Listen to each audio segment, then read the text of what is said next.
Hoje nós vamos falar sobre uma decisão do STF que entendeu que um plano de saúde não tinha obrigação de arcar com o tratamento de câncer de uma segurada pelo fato do plano de saúde dessa segurada não ter sido adaptado à Lei 9.656 de 98, que regula os planos de saúde.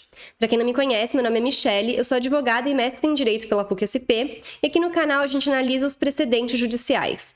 Porque não basta a gente saber o que diz a lei escrita, a gente precisa saber como ela está sendo interpretada pelos nossos tribunais para garantir segurança jurídica, igualdade e legalidade.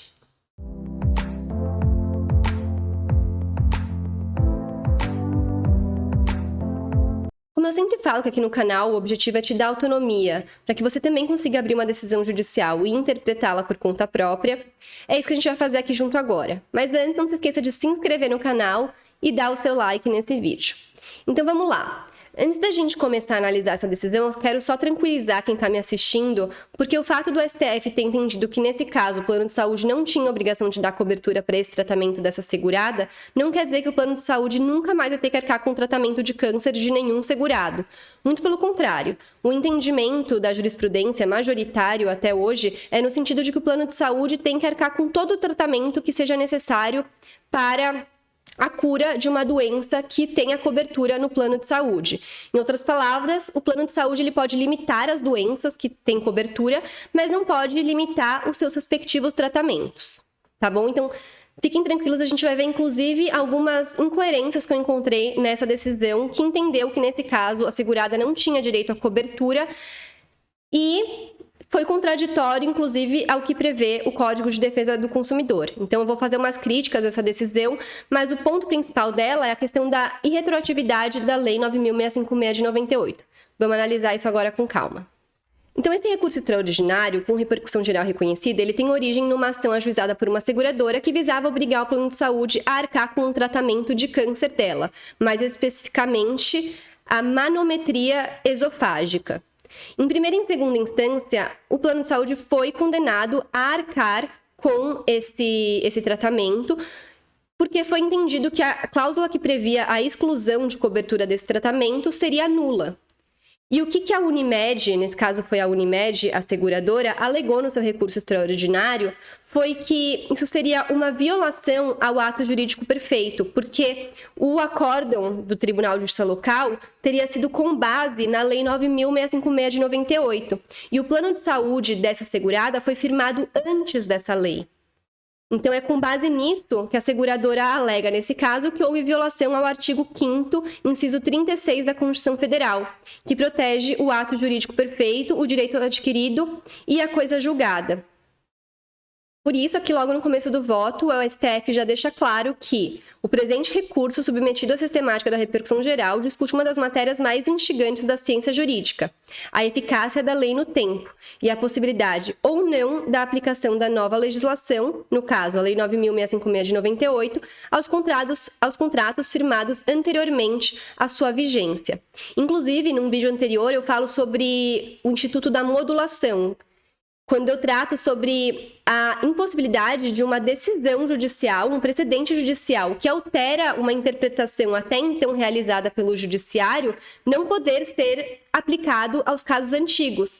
Porque da mesma forma que a lei rege a nossa sociedade, a interpretação feita pelos nossos tribunais dessa lei também determina a pauta de conduta a ser seguida pelos jurisdicionados. Então, essa questão do ato jurídico perfeito, da proteção ao ato jurídico perfeito, que no fim das contas é uma proteção à segurança jurídica, se assemelha muito a essa questão da modulação que eu tratei num vídeo anterior.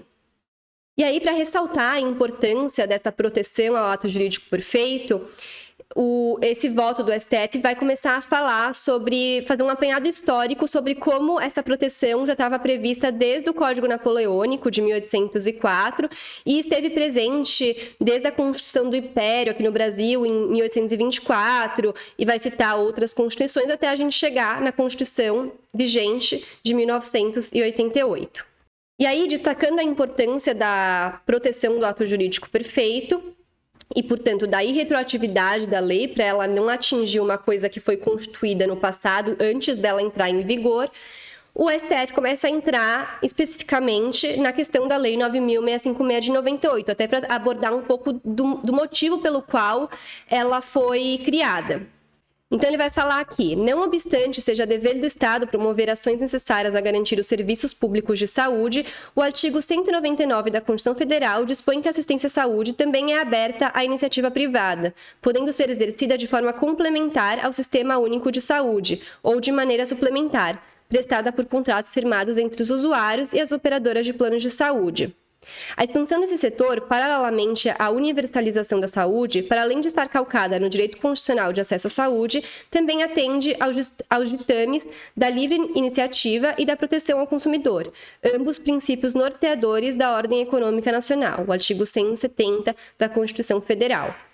Então, basicamente, o que ele está ressaltando aqui é que,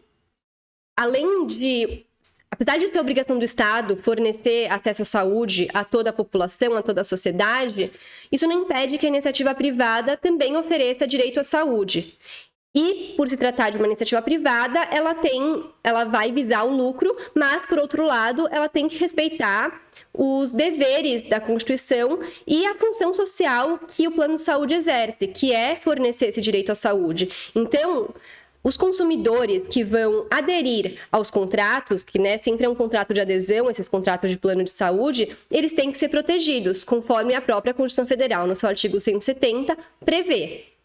Inclusive, foi com base nisso que foi criada a Lei 9.656 de 98, que foi para evitar certos abusos por parte do plano de saúde, porque, a despeito do Código de Defesa do Consumidor, muitas vezes, nos contratos de adesão, os planos de saúde previam reajustes abusivos extremamente elevados, que tornavam a manutenção do contrato impossível, cláusulas de exclusão que são abusivas e, portanto, nulas, e diversas outras previsões que a Lei 9.656 de 98 veio tentar regular para evitar esses abusos. Inclusive, a Lei 9.656 de 98 trouxe um rol mínimo de procedimentos e eventos que tem que ser, sim, coberto pelo plano de saúde. O que está fora daquele rol, para o plano de saúde não dar cobertura, teria que existir uma expressa previsão contratual excluindo, e mesmo assim, essa exclusão pode ser discutível, porque, como eu falei no começo do vídeo, o entendimento majoritário é no sentido de que o plano de saúde pode limitar as doenças cobertas, mas jamais os seus respectivos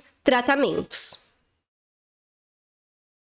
E aí, para começar a tentar relacionar a questão da Lei 9.656 de 98 com a irretroatividade da lei para a proteção do ato jurídico perfeito, o STF faz a ressalva de que a norma constitucional poderá ter retroatividade máxima ou média diante de situações jurídicas de violação de seus princípios, ou mesmo de preservação a direitos fundamentais de indivíduos em situação de vulnerabilidade, quando então a lei nova passa a afetar o conteúdo do ato jurídico instituído em momento pretérito, a ponto de interferir no seu plano de validade.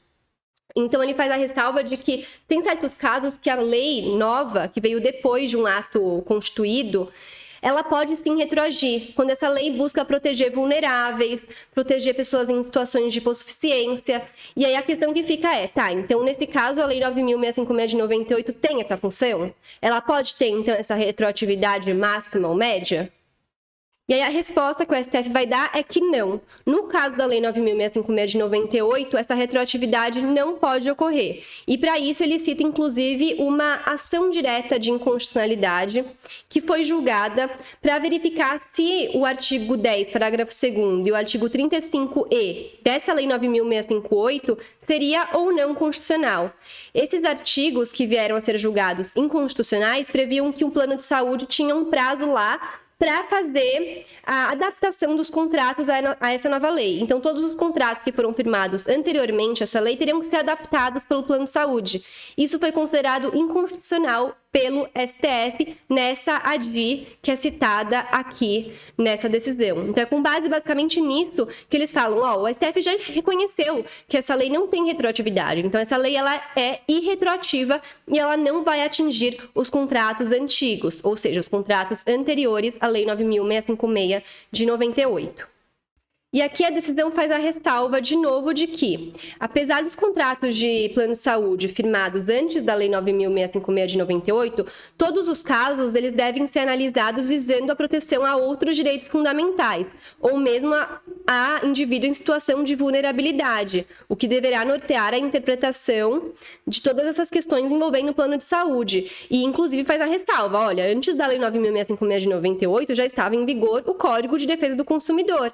Ou seja, apesar da Lei 9.656 de 98 não retroagir, os casos que envolvem planos de saúde têm que ser analisados sob a ótica do Código de Defesa do Consumidor. Então, o fato da lei não retroagir não quer dizer, então, que para todos os contratos anteriores, todas as cláusulas que prevêem exclusões de cobertura, inclusive daquelas que estão no rol da ANS, vão ser válidas. Não, essas cláusulas de exclusão, elas ainda vão poder ser declaradas nulas, se elas não estiverem de acordo com o Código de Defesa do Consumidor. Então, o STF faz essa ressalva expressamente aqui nessa decisão.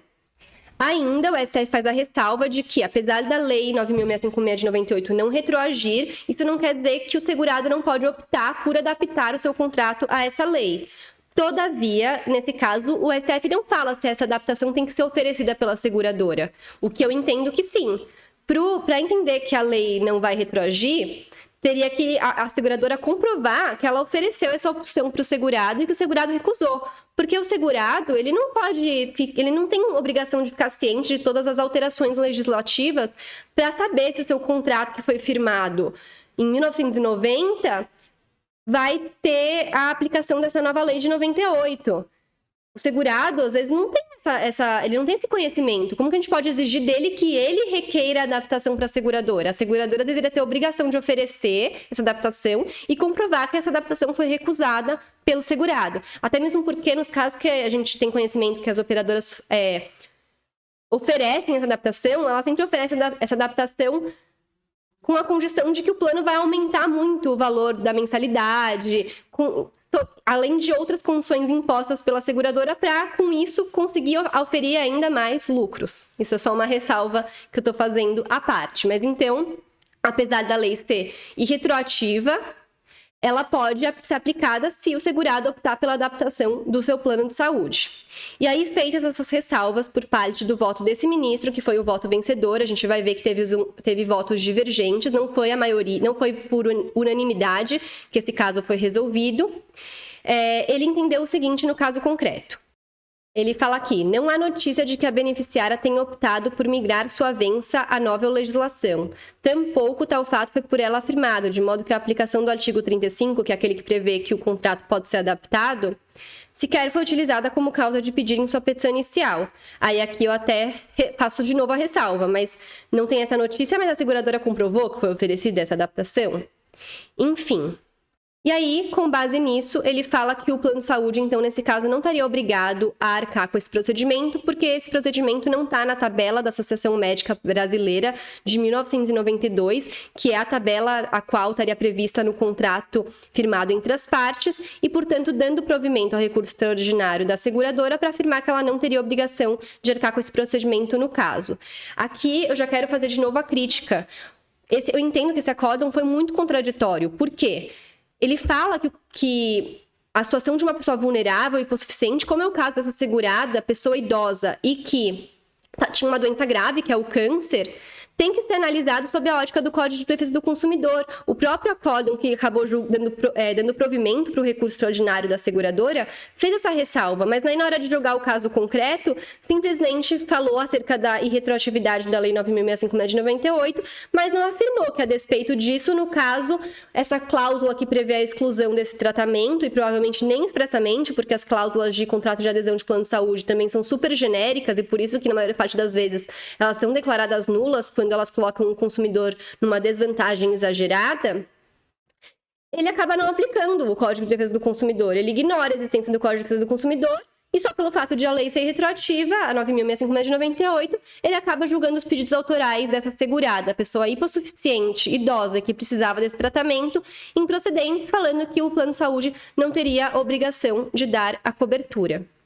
Depois do voto declarado vencedor, que foi o que prevaleceu por maioria, vem aqui, inclusive, um voto divergente que foi declarado, que fala o seguinte: o caso em exame, como revela o acórdão recorrido, encontra-se regido pelo Código de Proteção e Defesa do Consumidor, que veda cláusulas abusivas. Ou seja, pelo que está constando aqui nesse voto, o próprio Tribunal de Justiça Local tinha entendido que o caso tinha que ser analisado sob a ótica do Código de Defesa do Consumidor. Então, como que o STF veio e julgou o caso somente sob a ótica da Lei 9.656 de 98, ignorando que foi reconhecida a abusividade pelo tribunal local com base no Código de Defesa do Consumidor?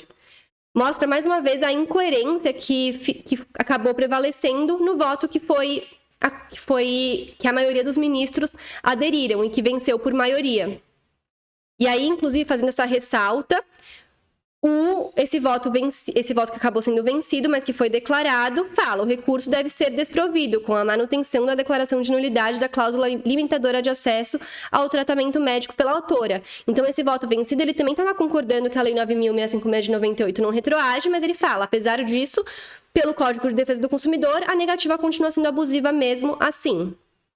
Como eu já adiantei, acabou prevalecendo o voto no sentido de que a Lei 9.656 é retroativa e ignorando a questão da necessidade da análise do caso sob a ótica do CDC.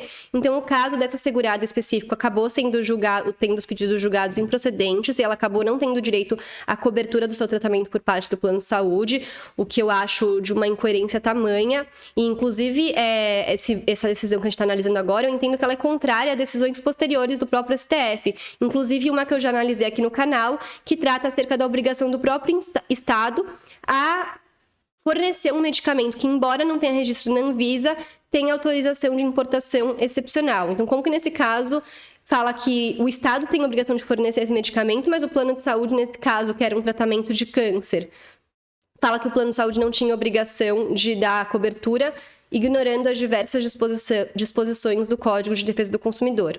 Mas, enfim, prevaleceu esse entendimento, infelizmente, e a tesezinha fixada, que é a tese que é sempre fixada no final do julgamento de recursos extraordinários com repercussão geral reconhecida, foi a seguinte: as disposições da Lei 9.656 de 98, à luz do artigo 5º, inciso 36 da Constituição Federal, somente incidem sobre os contratos celebrados a partir da sua vigência, bem como nos contratos que, firmados anteriormente, foram adaptados ao seu regime, sendo as respectivas disposições inaplicáveis aos beneficiários que, exercendo sua autonomia de vontade, optaram por manter os planos antigos inalterados.